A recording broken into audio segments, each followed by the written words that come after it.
Dennis Brown was born on February 1st, 1957, in Victoria Jubilee Hospital in Kingston, Jamaica.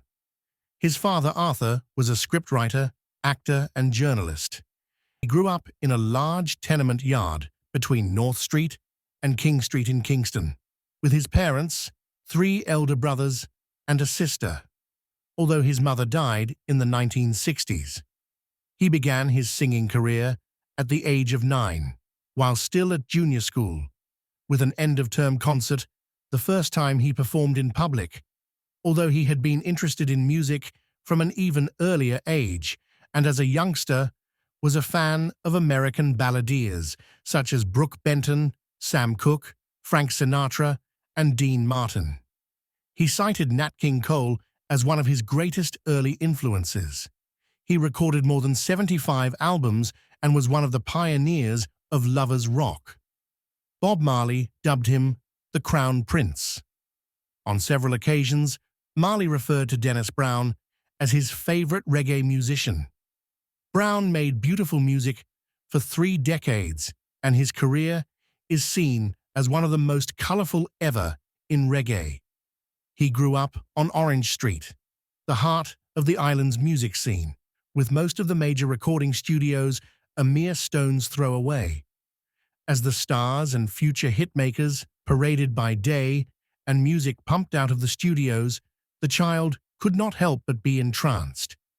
It was truly serendipitous that Brown himself had a voice that would set the studios ablaze.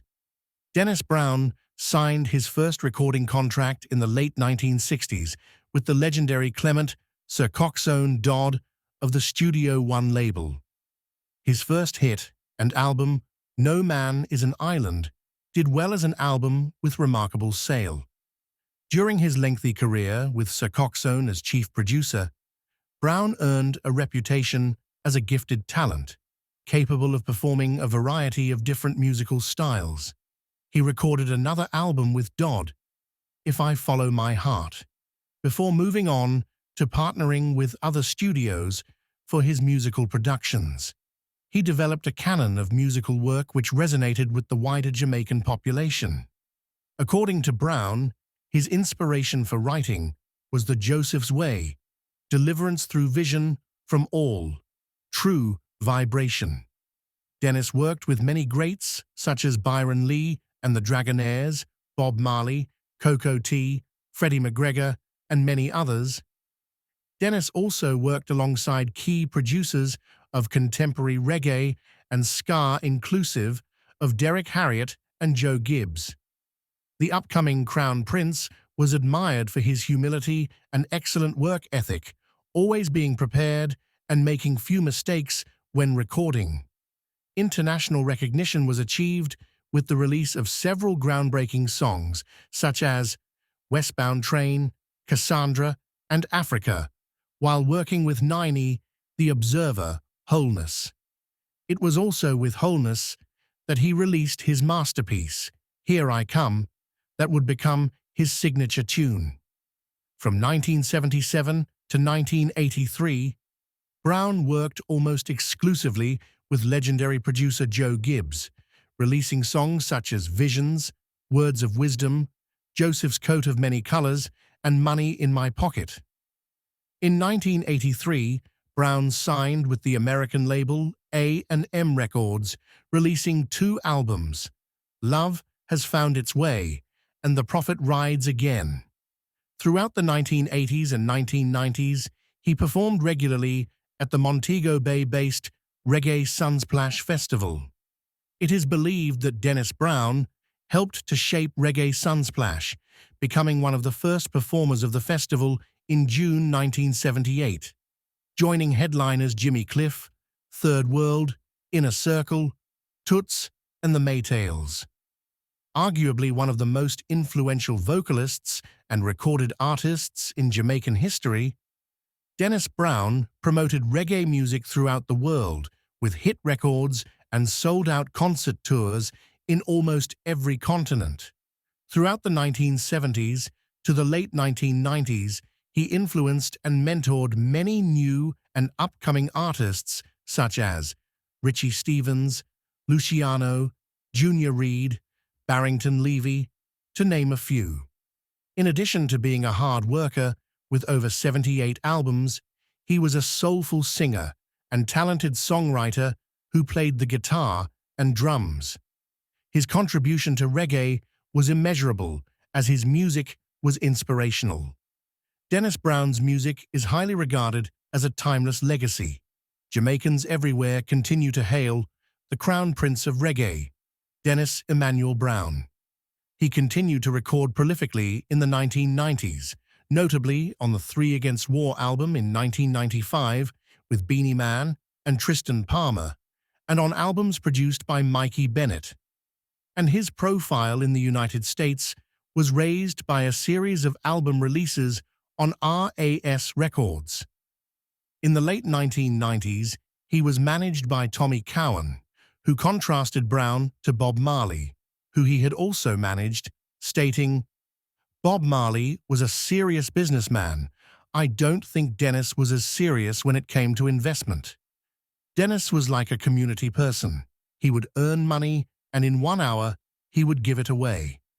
Brown said of his approach to songwriting in the late 1990s. Brown's 1994 album, Light My Fire, was nominated for a Grammy Award, as was the last album recorded by Brown, Let Me Be the One, in 2001. Death and Funeral. Dennis Emmanuel Brown died on July 1, 1999, at the University of the West Indies Hospital, and no autopsy was performed. Brown became sick at the end of June after a return trip to Miami from Brazil, where he spent a month.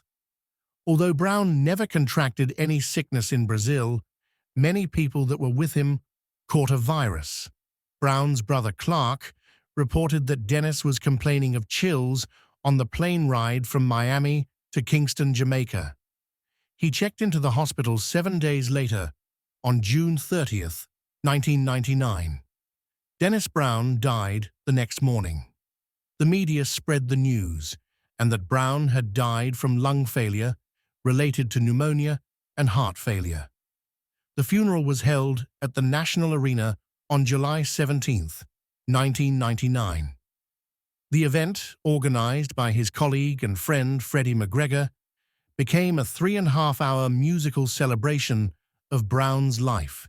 His music was performed by McGregor, John Holt, Richie Stephens, George Nooks, Maxi Priest, Shaggy, Gregory Isaacs, Ken Booth, Carleen Davis, Marcia Griffiths, Nadine Sutherland, Heather Cummings, Pam Hill, and J.C. Lodge. All were backed by Brown's longtime associate Lloyd Parks and his We the People band. Sitting Jamaican Prime Minister P.J. Patterson and former Prime Minister Edward Seager of the Jamaica Labour Party, serving at the time as opposition leader, both spoke at Brown's funeral. Prime Minister Patterson paid tribute to Brown, saying, "Over the years, Dennis Brown has distinguished himself as one of the finest and most talented musicians of our time. The Crown Prince of Reggae, as he was commonly called. He has left us with a vast repertoire of songs which will continue to satisfy the hearts and minds of us all for generations to come." The funeral received international coverage that showed Brown's influence on a generation of Jamaicans, whom many considered Brown to be their favorite reggae artist. Brown had 13 children in total and was survived by his wife and all of them. Highlighting legacy. In 2001, a charitable trust was set up in Brown's name. The Dennis Emmanuel Brown Trust works to educate youngsters, maintain and advance the memory of Dennis Brown, and help to provide youngsters with musical instruments. The Trust awards the Dennis Emmanuel Brown, DEB, Bursary for Educational Achievement each year to students between the ages of 10 and 12 years. On April 26, 2010, NPR Morning Edition news program featured Dennis Brown as one of the 50 Great Voices, stories of awe-inspiring voices from around the world and across time. On the 6th of August 2011, being the 49th anniversary of the country's independence, the Governor-General of Jamaica posthumously conferred the Order of Distinction in the rank of Commander CD upon Brown for his contribution to the Jamaican music industry. In April 2012, a commemorative blue plaque was placed on Brown's home in Harlesden by the Nubian Jack Community Trust. In 2023, Rolling Stone ranked Brown at number 67 on its list of the 200 greatest singers of all time. Please subscribe for more favorites celebrity stories.